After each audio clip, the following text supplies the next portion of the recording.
বিসমিল্লাহির রহমানির রহিম। প্রিয় শিক্ষার্থীবৃন্দ, আসসালামু আলাইকুম। হালিমা অনলাইন ক্লাস প্রোগ্রামে তোমাদের স্বাগত জানাচ্ছি।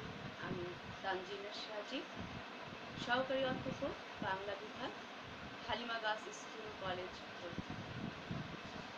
আশা করছি আল্লাহর রহমত তোমরা সবাই ভালো আছো, সুস্থ আছো, নিরাপদ আছো। প্রিয় শিক্ষার্থীবৃন্দ,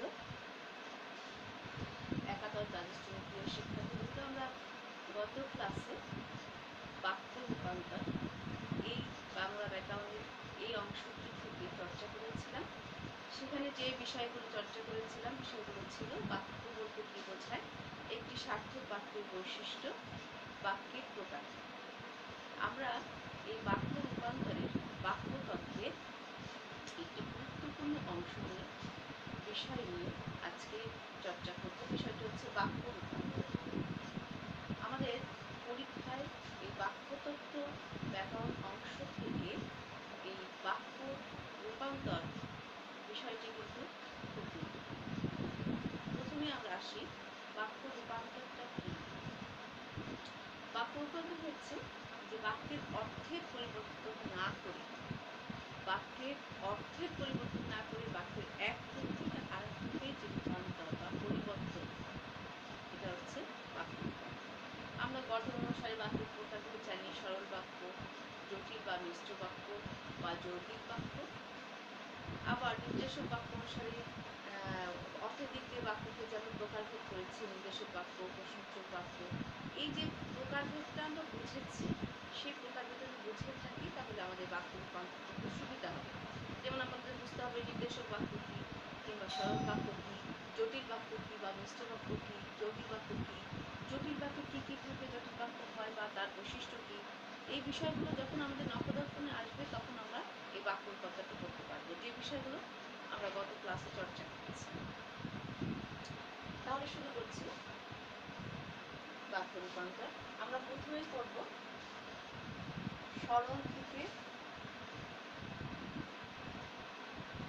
জটিল বাক্যের রূপান্তর।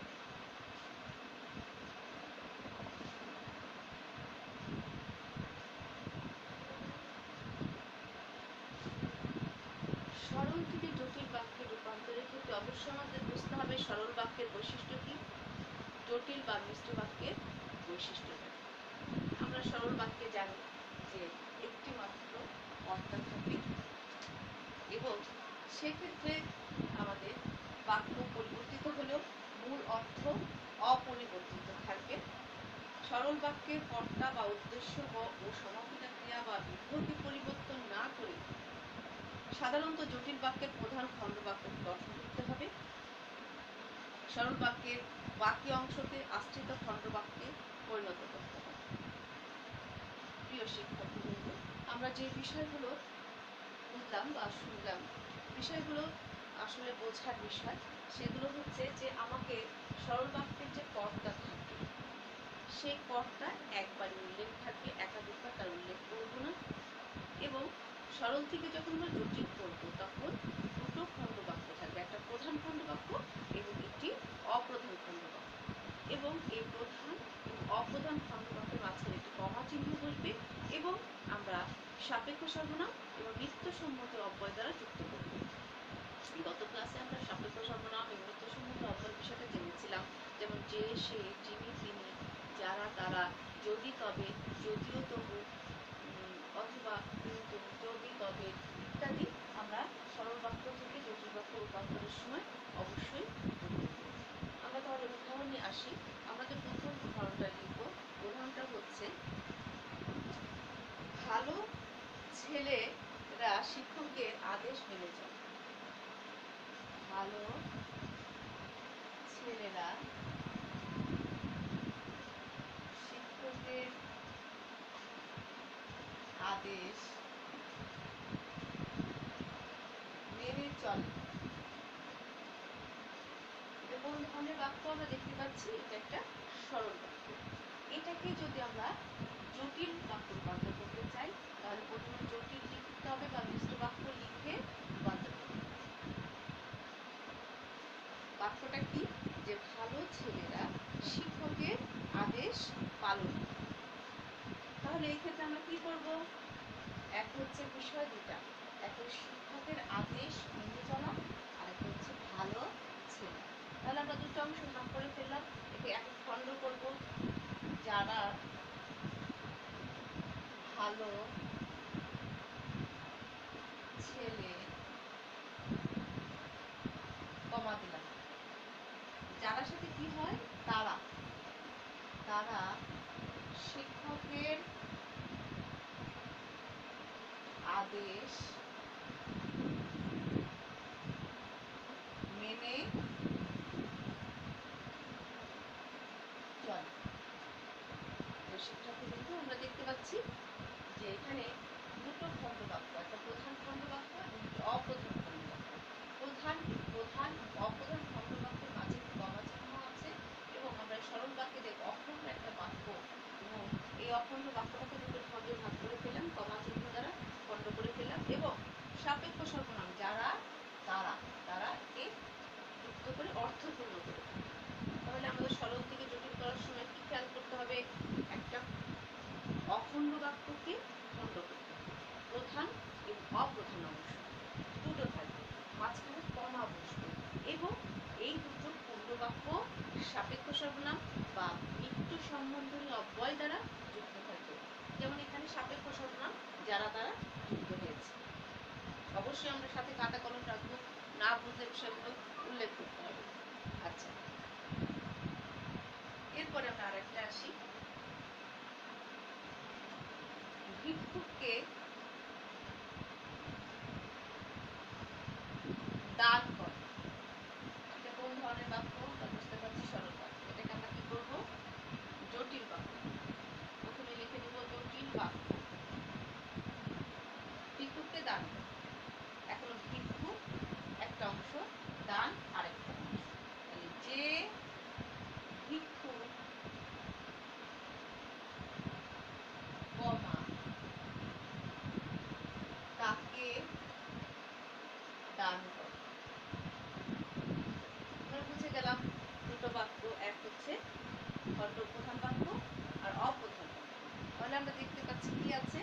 যে ভিক্ষুক, যে, তাকে আরেকটা অংশ, তাকে দান করে। মাঝখানে একটা কমা চিহ্ন বসলো দুটো খণ্ড বাক্যের মাঝখানে। আচ্ছা,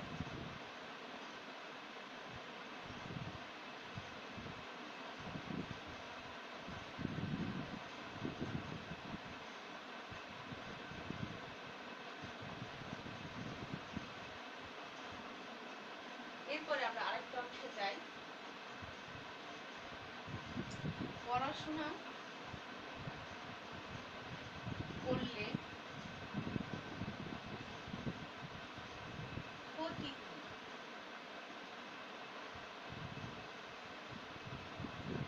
এটা একটি সরল বাক্য, আমরা জটিল বাক্য করব।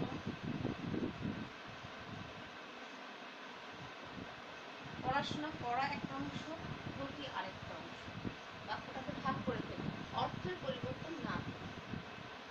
তাহলে আমরা এখানে কি করতে পারি? যদি পড়াশোনা করো, পড়াশোনা করো, কমা, তবে ক্ষতি কি? তাহলে আমরা দেখলাম একইভাবে পরিবর্তনটা হলো, মূল শর্ত হচ্ছে অর্থের পরিবর্তন করা যাবে না। দুই নম্বর বৈশিষ্ট্য হচ্ছে যে আমার এই যে অখণ্ড একটা বাক্য, সরল বাক্যে কিন্তু খণ্ড করতে হবে। ৩ নম্বর শর্ত হচ্ছে যে সাপেক্ষ সর্বনাম মৃত্যু সম্বন্ধে অব্যয় দ্বারা যুক্ত হবে, মাঝখানে কমা। আমরা এই সবগুলো বৈশিষ্ট্য ঠিক রেখে আমরা উদাহরণগুলো করলাম।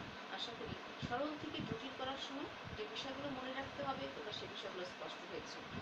এরপরে আমরা আরেকটা বিষয়ে চলে যাব, যে শুধুমাত্র সরল থেকে তো জটিল না, সরল থেকে আমাদের অন্য বাক্য রূপান্তর করতে হবে, কিংবা আমরা আর সরল থেকে জটিল যেভাবে শিখলাম, আমরা জটিল থেকে সরল বাক্য কিভাবে রূপান্তর করব, বৈশিষ্ট্যগুলো কি আমরা একটু খেয়াল করি। বাক্যের অর্থের পরিবর্তন করা যাবে না, ১ নম্বর শর্ত। প্রধান খণ্ড বাক্যের পরিবর্তন না করে অপ্রধান খণ্ড বাক্যের সমাপিকা ক্রিয়াকে অসমাপিকা ক্রিয়ায় রূপান্তর করতে হবে। অপ্রধান খণ্ড বাক্যটিকে সংকুচিত করে একটি পদ বা একটি বাক্যাংশে পরিণত করতে হবে। সাপেক্ষ সর্বনাম কিংবা নিত্য সম্বন্ধ অব্যয় লোপ পাবে। আমরা ঠিক যেভাবে সরল থেকে জটিল করেছিলাম একইভাবে আমরা জটিল থেকে সরল বাক্যের উদাহরণগুলো করব। আচ্ছা, আমরা একটু খেয়াল করি, আমরা উদাহরণগুলো আসি। তাহলে আমরা যখন জটিল থেকে সরল করব আমরা কি কি বিষয় মনে রাখবো? এক হচ্ছে এই যে দুটো খণ্ড বাক্য ছিল, এই খণ্ড বাক্য পরিবর্তন করে একটি অখণ্ড বাক্য গঠন করতে হবে। তখন অবশ্যই আমাকে সাপেক্ষ সর্বনাম এবং নিত্য সম্বন্ধে অব্যয় লোপ পাবে। মাঝখানে যে একটা কমা চিহ্ন ছিল, এই কমা চিহ্নেরও পরিবর্তন হবে। এখন আমরা কি করব? এই জটিল বাক্য থেকে সরল বাক্যে কিভাবে রূপান্তর করব, শর্তগুলো অবশ্যই আমাদের মনে রাখতে হবে। যদি মনে না থাকে তাহলে কিন্তু আমাদের করার পরে আবার ভুলে যাব।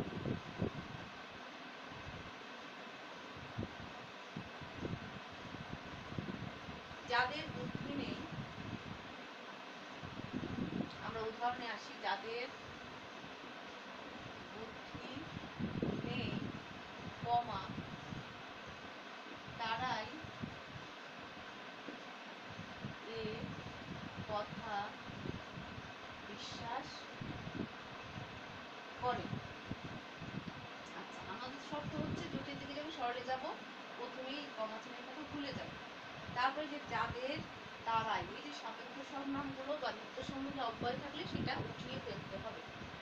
উঠানোর পরে সেই দুটো খণ্ড বাক্যে জোড়া লাগাতে হবে, তাতে করে একটা মিলন হবে, কোনো অখণ্ড থাকবে না, কোনো গোলমাল থাকবে না। যাদের বুদ্ধি নেই তারাই একথা বিশ্বাস করে, এটাকে যদি আমরা সরল বাক্য রূপান্তর করতে চাই প্রথমে সরল বাক্য লিখব। যাদের বুদ্ধি নেই তারা কি বলে? বুদ্ধিহীন। এক কথা প্রকাশ করে ফেলবো, বুদ্ধিহীনরা এ কথা বিশ্বাস করে। একটু খেয়াল করে দেখি আমরা যে বুদ্ধিহীনরা এই কথা বিশ্বাস করে, তার মানে এখানে আমরা দেখতে পেলাম যে যখন আমরা জটিল থেকে সরল বাক্যে রূপান্তর করব তখন অবশ্যই আমরা বাক্যকে সংক্ষিপ্তকরণের ক্ষেত্রে অবশ্যই আমরা এক কথায় প্রকাশ, এই বিষয়গুলো মাথায় রাখবো। যদি এক কথায় প্রকাশ করা যায় সেক্ষেত্রে আমরা এক কথায় প্রকাশ করে ফেলব। আচ্ছা, 2 নম্বর উদাহরণে আসি। যেসব পশুরা মাংস ভোজন করে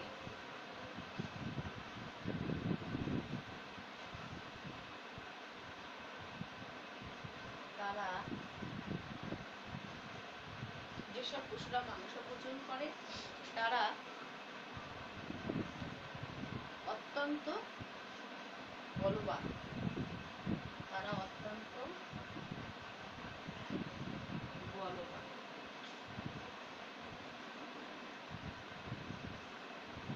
এটাকে সরল বাক্য করব। খেয়াল করি, যারা মাংস ভোজন করে তাদেরকে এক কথা কি বলে? বলে মাংসাশী প্রাণী। মানে আমরা এই অংশটাকে, এই প্রথম অংশটাকে আমরা এক কথা, যেসব পশু মাংস ভোজন করে তাদেরকে বলা হয় মাংসাশী প্রাণী। তাহলে আমরা এক কথা লিখে ফেলি, মাংসাশী প্রাণীরা অত্যন্ত বলবান। আমরা যদি একটু চর্চা করি তাহলে কিন্তু অবশ্যই সবগুলো বুঝে ফেলবো। মানে একটু নিয়মগুলো, বৈশিষ্ট্যগুলো খেয়াল রাখতে হবে। যে আমরা সরল বাক্য থেকে জটিল করার সময় কি খেয়াল রাখতে হবে, বা সরল বাক্যের বৈশিষ্ট্য কি, জটিল বাক্যের বৈশিষ্ট্য কি, আবার জটিল থেকে যখন সরল করব তখন আমার কি কি বিষয়গুলো মাথায় রাখতে হবে। একবার যদি আমরা বুঝে ফেলি তাহলে কিন্তু আমাদের গোড়ার বিষয় না, কিংবা আমার জানার বাইরেও যদি একটা নতুন কোনো বাক্য আসে সেক্ষেত্রেও যদি আমরা এই নিয়মগুলো অনুসরণ করি তাহলে ইনশাআল্লাহ কিন্তু পারবো। কিন্তু কঠিন কিছু না, সুতরাং চর্চার বিষয় আর কিছু না। প্রিয় শিক্ষার্থীরা, আমরা বুঝতে পারছি তাহলে আমরা বাক্য রূপান্তরের ক্ষেত্রে যখন সরল থেকে জটিল করব কিংবা জটিল বাক্য থেকে সরল বাক্য করব তখন আমরা কিভাবে করব এই বিষয়টা নিশ্চয়ই আমরা এতক্ষণে স্পষ্ট হয়েছি। এখন আমরা আরেকটা অংশে যাব, সেটা হচ্ছে এই যে আমরা সরল সরল থেকে জটিল করলাম, জটিল থেকে সরল করলাম। এখন সরল বাক্যকে আমরা যৌগিক বাক্যে রূপান্তর করব। সেক্ষেত্রে আমাদের কি খেয়াল রাখতে হবে? সেক্ষেত্রে খেয়াল রাখতে হবে যে বাক্যের মূল অর্থের পরিবর্তন করা যাবে না।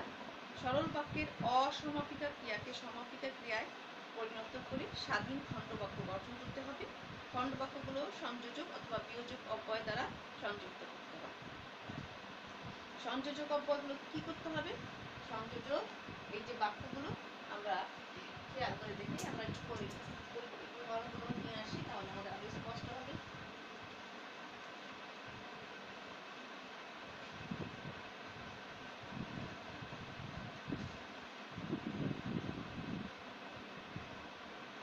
সরল বাক্য থেকে যৌগিক। আমাদের বৈশিষ্ট্য কি আমরা জানলাম এতক্ষণ, যে 1 নম্বর শর্ত হচ্ছে অর্থের পরিবর্তন করা। 2 নম্বর হচ্ছে এই যে আমরা একটা অখণ্ড বাক্যকে খণ্ডিত বাক্যে রূপান্তর করব, কমা চিহ্ন দিব এবং সাপেক্ষ সংযোজক অথবা বিয়োজক অব্যয়। সংযোজক অব্যয় কোনগুলো? ও, এবং, এগুলা।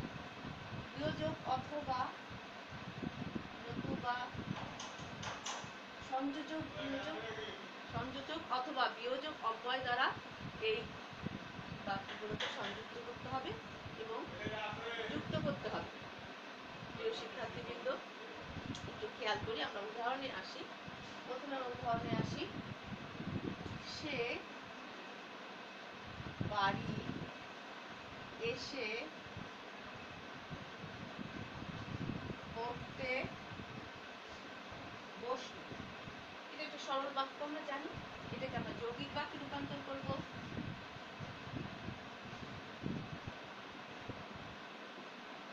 তবে শর্ত হচ্ছে অর্থের পরিবর্তন করা যাবে না।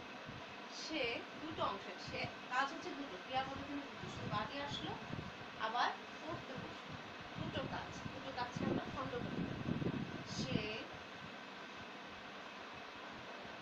বাড়ি আসলো এবং পড়তে বসলো। দেখলাম এখানে এবং দ্বারা দুটো বাক্য সংযুক্ত করলাম এবং একটা সংযোজক অব্যয়। একইভাবে তুমি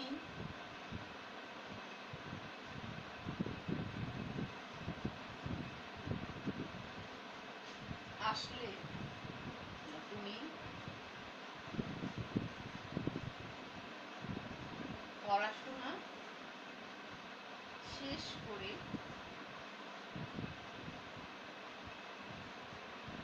মাঠে খেলতে যাও। এক্ষেত্রে আমাদের দুটো কাজ, একটা পড়াশোনা করা আর একটা হচ্ছে মাঠে যাওয়া, খেলতে যাওয়া। দুটোকে আমরা ভাগ করে ফেলবো যৌগিক বাক্য করার সময়। তুমি পড়াশোনা শেষ করবে এবং মাঠে খেলতে যাবে। প্রিয় শিক্ষার্থীবৃন্দ, বাক্য রূপান্তর বিষয়টি খুবই সহজ এবং একটা নিয়মে বাঁধা। নিয়মগুলো খুবই সাধারণ, মনে রাখা যায় খুব সহজে। আমরা প্রথমে জানব যে এই যে প্রত্যেকটা বাক্যের যে প্রকারভেদ আছে, সেই প্রকারভেদগুলো কি এবং বলতে কি বোঝায় এবং বৈশিষ্ট্যগুলো কি। যেমন নির্দেশক বাক্য বলতে কি বোঝায়, সরল বাক্য কি, জটিল বাক্য কি, যৌগিক বাক্য কি, এগুলোর বৈশিষ্ট্য কি, এগুলোর স্ট্রাকচার কেমন হয়, এই বিষয়গুলো যখন স্পষ্ট হয়ে যাবে তখন আমরা বাক্যের এক রূপ থেকে আরেক রূপে রূপান্তর করতে যাবো। এবং বাক্য রূপান্তরের প্রধান সূত্র হচ্ছে যখন আমরা রূপান্তর করব তখন অর্থের পরিবর্তন করা যাবে না, অর্থ একই থাকবে। আমি স্কুলে যাই, আমি স্কুলেই যাব, আমি স্কুলে যাব না এমন বলা যাবে না। আমি পড়তে বসি, আমি পড়তেই বসি, আমি পড়তে বসি না এ কথা বলা যাবে না। এবং সেই নিয়মগুলো যদি আমরা অনুসরণ করি তাহলে নিশ্চয়ই আমরা এই বিষয়গুলো আমাদের মানে অপরিষ্কার বা অস্বচ্ছ ধারণা থাকার কথা না। তাহলে আজকে আমরা যে বিষয়টা জানলাম, বিষয়টা হচ্ছে বাক্য রূপান্তরের কিছুটা অংশ আমরা শেষ করলাম। সেটা হচ্ছে সরল বাক্য থেকে জটিল বাক্য, জটিল বাক্য থেকে সরল বাক্য, সরল বাক্য যৌগিক বাক্য, এবং এরপরে আমরা পর্যায়ক্রমে করব যৌগিক বাক্য থেকে সরল বাক্য বা জটিল বা যৌগিকের মতো রূপান্তর, বা অস্তিবাচক বাক্য থেকে নেতিবাচক, বা নেতিবাচক বাক্য থেকে অস্তিবাচক, বা প্রশ্নসূচক বাক্যের রূপান্তর। এই বিষয়গুলো নিশ্চয়ই আমরা আগামী ক্লাসে নিয়ে আসবো। তোমরা অবশ্যই পুরোনো যে পড়াগুলো বা ক্লাসগুলো হয়েছে এগুলো ঝালাই করতে করতে সাথে সাথে আমাদের এই যে ক্লাসগুলো হচ্ছে ধারাবাহিকভাবে সেই ক্লাসগুলো চর্চা করবা। এবং আগামী ক্লাসে আমরা যে বাক্য রূপান্তরের অংশটুকু করবো, যদি আগে থেকে কিছুটা ধারণা নিয়ে থাকো তাহলে আরও স্পষ্ট হবে, ক্লাসটা বুঝতে সুবিধা হবে। তোমরা অবশ্যই বাসায় স্বাস্থ্যবিধি মেনে বাসায় থাকবে এবং অবশ্যই লেখাপড়াটা স্বাভাবিকভাবে চালিয়ে যাবে। তোমরা সবাই সুস্থ থাকো, ভালো থাকো, সুন্দর থাকো, নিরাপদ থাকো।